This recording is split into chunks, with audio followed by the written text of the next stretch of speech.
Should you buy Sifu? The short answer is yes. The long answer is absolutely yes. What are you doing? Go buy the game right now. Go play it.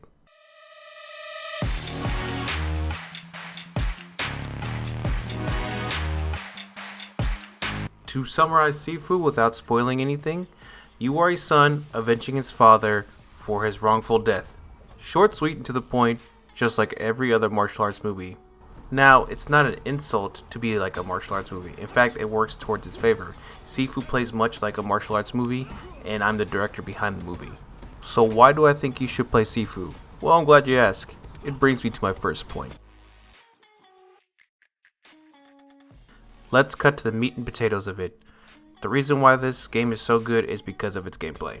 There are three main components to Sifu: the combat, the upgrades, and your age. Let's start off with the one that sticks out the most, your age. The main component behind your age is simple.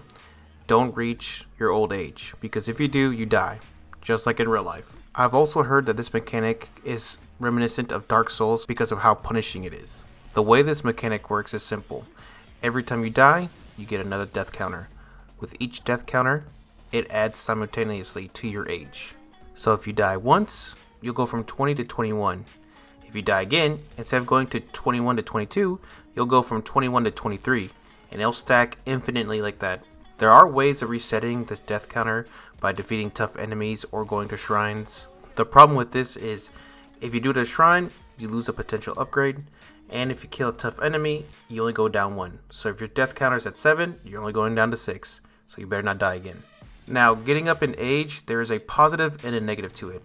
Positive is you'll do more damage. The negative is you'll have less health, just like an old man. And the closer you get to 70, game over. Once you hit 70, there's no going back. Well, there is going back, but you lose any abilities you didn't unlock permanently, and you go back to the beginning of the level at the age you started off at. So that's basically the age. Now the upgrades, it's kind of complicated, but basically how it works is you'll find shrines, and at these shrines you can do upgrades. There are a multitude of upgrades, like getting more health back upon enemy takedowns or getting a bigger focus bar. And at these shrines you could also learn new abilities or unlock abilities that you haven't unlocked permanently. Which to do, you'll have to learn the ability 5 times to unlock it permanently. The good thing about that is you don't lose it upon death. You get to keep it the whole run. Now we get to my favorite part, the combat. The combat feels so fluid and is so good, and it reminds me so much of every other martial art movie, whether it be one with Bruce Lee, Jet Li, Jackie Chan, you name it. All those movies feel like it's a part of this game. The game is fast paced and it rewards you for doing things right, like when you dodge, you stagger an enemy, or if you parry, you'll put the enemy in a stun animation. The moves are very flashy, so it seems like I'm always doing something impactful, and the takedowns remind me a lot of Doom, where it's quick. You hit them, take them down, move to the next. They don't stay in a very long animation when you take these enemies down. Now, with the combat, a lot of people do tend to compare it to Dark Souls, and the only reason why is because it's very punish heavy.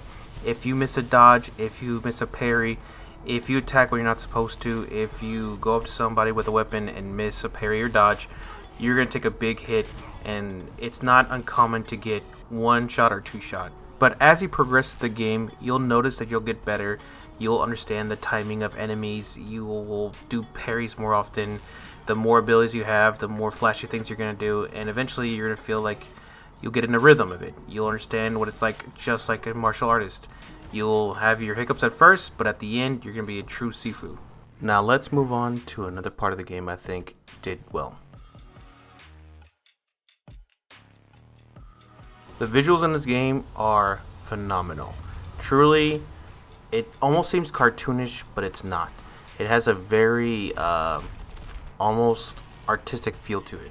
In particular, I think of the third level, the museum. That was the pinnacle of the visuals.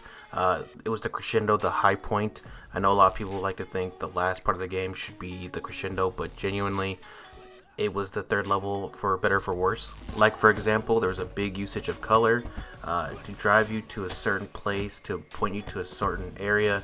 It was big, heavy-handed on that, and it really worked towards its favor. Also, the set pieces were phenomenal.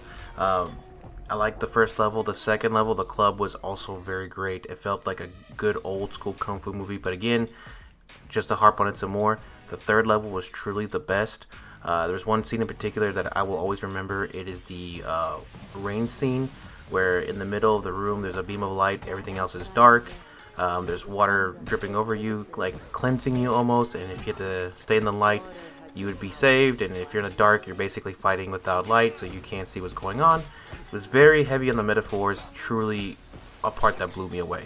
Now, the only part of the visuals that didn't really sit well with me was the fourth and fifth level. The fourth level was very bland. It was the same gold and white coloring. It almost disoriented me. It bored me at parts because it felt samey. The only part that kind of changed was when you went into basically the cave area, is what I would call it. Then it changed up a little bit, but then again, it went back to just same old rock color everywhere. So it went from one semi place to another semi place. And the last level was a Zen garden, which again, I get that it's supposed to be kind of inner peace.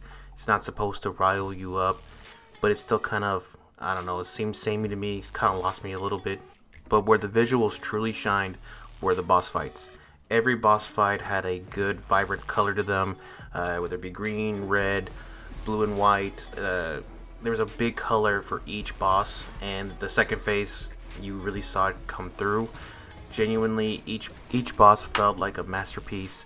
Once you hit that skill check, you could definitely enjoy it more. But once you're in the thick of it and you don't really know the boss fight, you tend to lose it out a little bit. But like I said, this game makes you want to play it again just so you could see every detail that you missed the first time around. But now that I've talked about all the good things about Sifu, I think it's important that I talk about the one thing that I kind of had issues with Sifu. So I know I gave it praise earlier, but it's also a double-edged sword. The story. Now don't get me wrong, the story is great in the sense that it's simple, but it tries to do two things at once. It tries to be both deep and simple, which I think kind of worked against it a little bit, only because you can find more things about each villain throughout the level if you go and find certain items. Much like Dark Souls, when you have to go find the backstory of everything through items. There are two endings, which I won't spoil here, but I think that it could have worked really well for those endings had you been able to experience it two separate times, just like in Nier. I think that it could have worked for it. Instead, they kind of went with this scavenger hunt thing, and I don't think it really flushed the story out very well. Then again, it all depends on you. If you come in with a simple mindset, you're going to get a simple story but a great experience from it. And if you come at it with a deep mindset, you're going to pull out a lot more from the story, especially the endings, than most people. It just, again, depends on you. It's me being really hard on the game because it's generally that good. It's hard to find things to be upset about. Last thing to tack on here, I think it's an important part of the game, but not enough to get its own section. I thought the score was awesome. It drove each level. I felt super high tense, music. And there's sometimes somber beats. It was great all around. It definitely helped me propel forward throughout the game. So I just wanted to put that in there. So should you play Sifu? My answer is absolutely you should play Sifu. Again, some people say it's not for everybody. I think that you should try it at least once and then try it again and again and again, because if at first you don't succeed, try and try again. It's definitely a game that will reward you the more time you put into it. You don't have to come in it with any grind. You don't have to. You could go in with base skills and beat the game. It all depends on you. So even though the skill cap is high, it's definitely worth trying to reach it, because who knows, you actually might surprise yourself and find that you are actually a better gamer than you thought. And ultimately, isn't that the point of playing video games? So if I had to give this game a score, I would say it's a 9.5 out of 10 fists to the face, because ultimately everything goes well with it, and it's just me being harsh on the game because, I never want to give a perfect score to any game. But this game is pretty close. So with that being said, guys, if you enjoyed it, please like the video, subscribe, comment below what you think is the best part of Sifu. And until next time, guys, I'll see you fools. later. Get it?